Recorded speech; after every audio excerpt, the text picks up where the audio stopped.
சேலம் மாவட்டம் தலைவாசல் அருகே உள்ள தேவியாகுறிச்சியில் தனியார் பள்ளி இயங்கி வருகிறது. இந்நிலையில் சிறுவாச்சூர் பகுதிக்கு செல்லும் தனியார் பள்ளி பேருந்தில் பின்பக்க கண்ணாடி முழுவதும் உடைந்து பள்ளி மாணவ மாணவிகளை இந்த பேருந்து ஏற்றிக்கொண்டு சென்றது. பேருந்தின் கண்ணாடி உடைந்த நிலையில் பள்ளி மாணவ மாணவிகள் விளையாடிக் கொண்டும் செல்லும் வீடியோ காட்சிகள் சமூக வலைதளங்களில் வைரலாகி வருகிறது.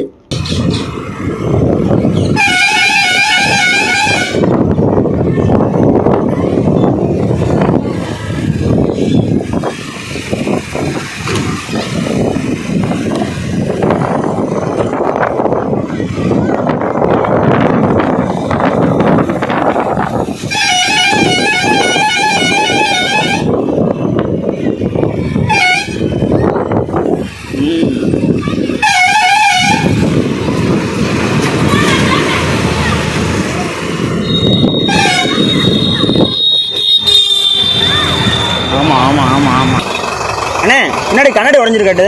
பின்னாடி கண்ணாடி மேனேஜ்மெண்ட்டில் இன்ஃபார்ம் பண்ணீங்களா? எப்போ அப்படியே எடுத்துகிற சொன்னாங்களா? மேனேஜ்மெண்ட்டில் அப்படியே இல்லை இல்லைண்ணே, மேனேஜ்மெண்ட்டில் அப்படியே எடுத்துகிற சொன்னாங்களா? நான் குழந்தைங்களை ஏற்றிக்கிட்டு அப்படியே சொன்னாங்களா? யார் சொன்னாங்க? மேனேஜ்மெண்ட்டில் யாருன்னு அப்படி சொன்னாங்க? சூப்பர்வைசர் பேர்